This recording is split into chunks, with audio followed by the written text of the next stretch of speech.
Welcome aboard, it's Captain G with the next update of Historical Board Gaming's game Barbarossa. It is Russia 3 turn recap. So we'll start in the south. I had some interesting things happen down here in the southern front. For the Soviet turn, just fire artillery barrage to weaken the Romanian forces that are trying to take the city. We sent as reinforcement via our naval capacity 2 more supply, and during winter we consume 2 per turn. So we still are maintaining by a razor's thin margin Odessa, both militarily as well as via supply. So Odessa's holding out, which is fantastic. Same can't be said for East Kiev.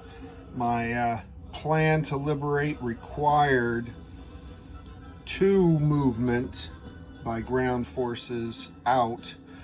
I'd planned to send tactical bombers to clear this. It's only 1 infantry each. But the reason it's only 1 infantry each is Flak 88 was wiser than I was and faster on the pickup that during winter conditions you only have a movement of 1. So even if I could get through this blocking force or go around them, I could not hit this zone, and the forces that were here could not strike out. They were out of supply. So all I could do was destroy the rail, burn down the air base in the scorched earth, and at the end of the Soviet turn, sadly, I think I lost 9 or 10 infantry and a couple mechs. The tactical bombers that had been there were able to fly out in non-combat. You don't remove the encircled troops until the end of the turn. So they were out of there, fortunately, but lost a lot of units. So again, the encirclement, which we both really enjoy. It's not good when you lose a lot, but it's definitely appropriate to this campaign, so we like that. The other thing, as we work north, in Orel, you'll notice the appearance of a partisan marker.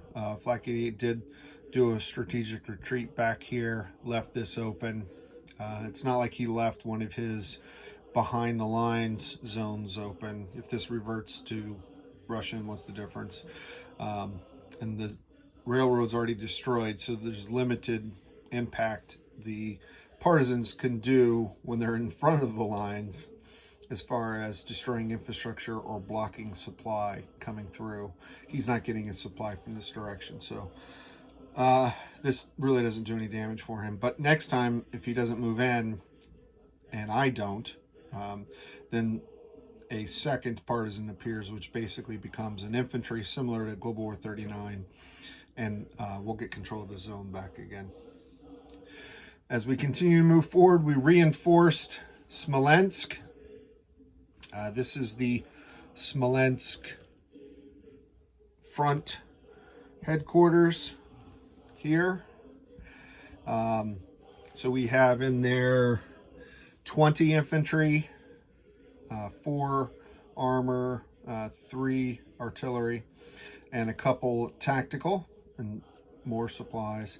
And then we also landed some tactical here. And the reason we had to do that is we struck out from south of Moscow on our turn, and we attacked the Italians, which were up in Vilna.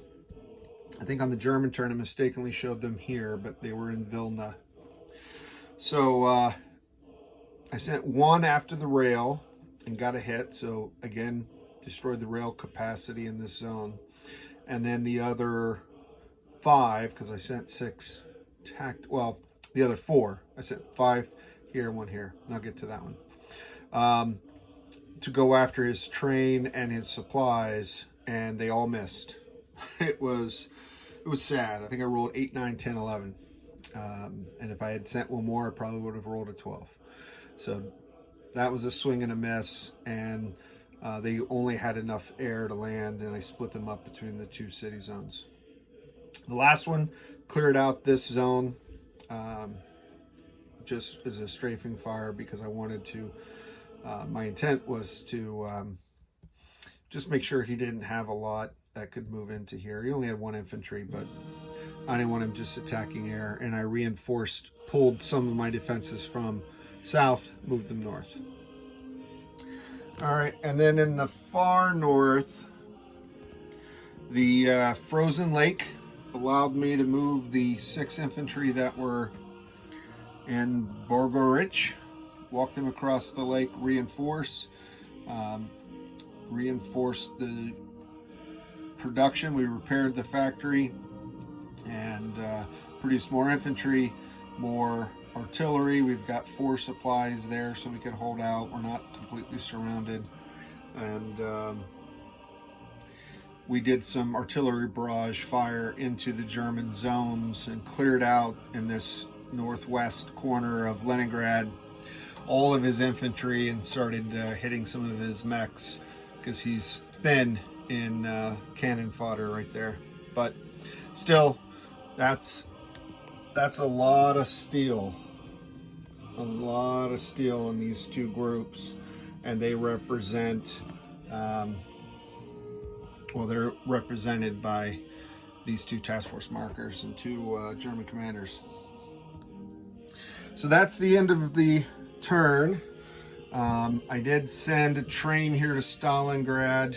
They're starting to produce quite a lot. They have 15 infantry, and I'm going to start shuttling them forward into the defense of Kharkov, and then around I can move them into Donetsk as well. I got to keep my supplies up. I've lost too many forces from not having supplies, so I got to do better at that.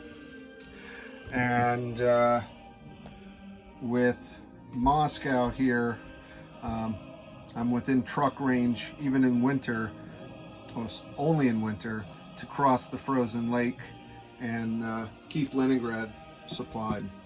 But once it goes to sunny weather, that lake becomes liquid again, and they'll be surrounded, and I want them to be surrounded and well stocked with supplies.